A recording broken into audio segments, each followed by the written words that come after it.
अस्सलाम वालेकुम friends, welcome to cook with Kanaz. आज हम बनाने जा रहे हैं मटन खलिया। ये एक भटियारे की रेसिपी है और ये आपको ज़्यादातर कैटरिंग वालों से या जो भटियारों से हम बनाते हैं मटन का सालन वहीं खाने मिलेगा। तो ये मैं आपको घर पे इजी वे में बनाने का तरीका बताऊंगी। इसकी ग्रेवी थोड़ी थिक रहती है और इसका सालन का टेस्ट नॉर्मल सालन से थोड़ा अलग रहता है। तो चलिए देखते हैं इसे कैसे बनाना है। यहाँ पे मैंने 1/4 किलो गोश्त ले ली हूँ बकरे का और यहाँ पर मैं 2 चम्मच अदरक लहसुन का पेस्ट इसमें डाल दूंगी पिसा हुआ। मैं इसकी मैरिनेशन कर रही हूँ। अब मैं आधा चम्मच इसमें नमक डाल दी हूँ, 1/4 टीस्पून मैंने इसमें हल्दी डाल दी हूँ, 1 चम्मच मैंने कश्मीरी लाल मिर्च पाउडर डाली हूँ, आधा चम्मच हम काली मिर्च का पाउडर डाल देंगे, 1 चम्मच मैं ज़ीरा पाउडर डाल दूँगी और एक प्याज को मैंने ऐसे स्लाइस में कट करके इसमें डाल दी हूँ। 1 चम्मच भर के, बड़ी चम्मच भर के मैं तेल ऐड कर दूंगी। अब इस सबको मैं अच्छे से हाथों से मिक्स कर दूंगी। गोश्त की मैरिनेशन करके मैं इसे आधे घंटे के लिए रख दूंगी ताकि उसमें मसाले अच्छे से कोट हो जाए। अब आधा घंटे के बाद जब हम इसको हो जाएगा मैरिनेशन होके, तब हम इसमें कुकर में चढ़ा देंगे गलने के लिए गोश्त को।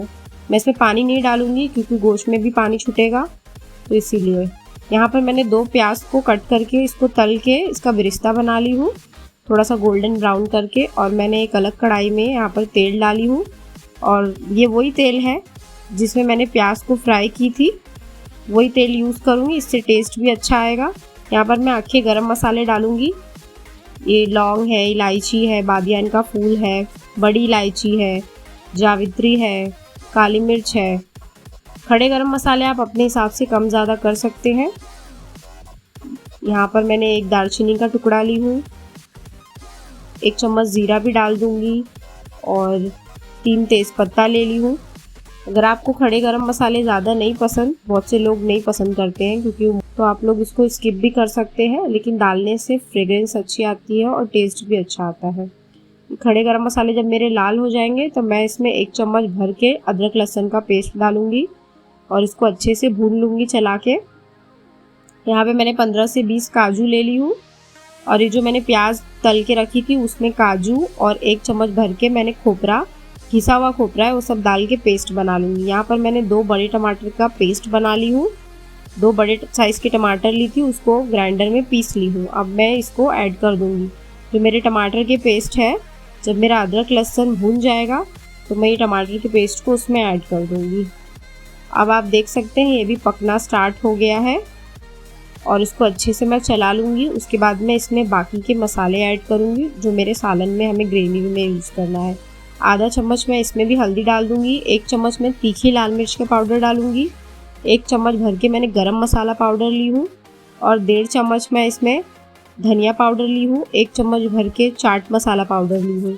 बस इतने मसाले इसमें जाएंगे। इसको अच्छे से मैं चला के भून लूँगी और इसको स्लो कर दूँगी। अब यहाँ पर मैंने आधा कप इसमें दही डाल दी हूँ। जब मेरे मसाले थोड़े से भून जाएंगे तब मैं इसमें दही डालूंगी। दही को हल्के हाथ से अच्छे से मिक्स करना है। अब ये देखिए पकना शुरू हो गया है, दही अपना पानी छोड़ रहा है, ये पकना शुरू हो गया। अब जो मैंने यहाँ पे प्याज और खोपरे का और काजू का पेस्ट बनाई थी उसको मैं मिक्स कर दूंगी। जो हमारी तली हुई प्याज थी बिरिस्ता, उसको मैं मिक्स कर दूंगी। ये देखिए अच्छे से हमें हाथों से चला लेना है। प्याज को हमको ज़्यादा नहीं गोल्डन करना है, बस इतना गोल्डन करना है कि थोड़ा सा गोल्डन हो जाए और थोड़ा सा वाइट। ये देखिए मेरा ग्रेवी पकना स्टार्ट हो गया है। मैं यहाँ पर गोश्त भी चेक कर लूँगी। गोश्त मेरा गल गया है, मैं इसको हाथ से चला के और फिर चेक करूँगी। मैंने गोश्त को 1 सीटी आने के बाद 10 मिनट के लिए स्लो कर दी थी कुकर को और 10 मिनट के बाद मैंने खोल के ढक्कन इसको चेक करी हूँ तो मेरा गोश्त गल चुका था। आप अपने हिसाब से गोश्त गला सकते हैं, लेकिन ये मैंने नॉर्मल लिमिट बताई हूँ जिसमें गोश्त आराम से गल जाता है 10 मिनट के अंदर 1 सीटी आने के बाद। अब मेरा मसाला भून गया है, मैं इसमें अपना गोश्त ऐड कर दूंगी। ये देखिए अब इसको अच्छे से मैं चला लूँगी। गोश्त भी गल चुका है, मसाला भी, ग्रेवी भी रेडी हो गई है। इसकी ग्रेवी देखिए आप कितनी गाढ़ी है। अब मैं इसमें थोड़ा पानी डालूँगी एडजस्ट होने के लिए और इसको अच्छे से चला के गैस की आँच को फास्ट कर दूँगी। यहाँ पर मैंने 1 चम्मच नमक डाल दी हूँ। नमक मैं ग्रेवी में डालना भूल गई थी तो मैं इसलिए अभी इसमें ऐड कर रही हूँ और गोश्त में हमने नमक डाले हैं। अब मैं ढक्कन ढक के इसे पकने रख दूँगी 10 मिनट के लिए। ये देखिए 10 मिनट के बाद मैंने ढक्कन हटाई हूँ। मैंने स्लो करके इसको 10 मिनट पकाई हूँ। नॉर्मल जितनी कंसिस्टेंसी रहना चाहिए।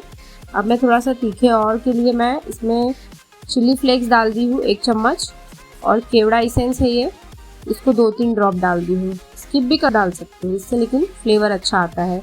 थोड़ा सा हरा धनिया मैंने चॉप करके रखी थी, उसको भी मिक्स कर दूंगी।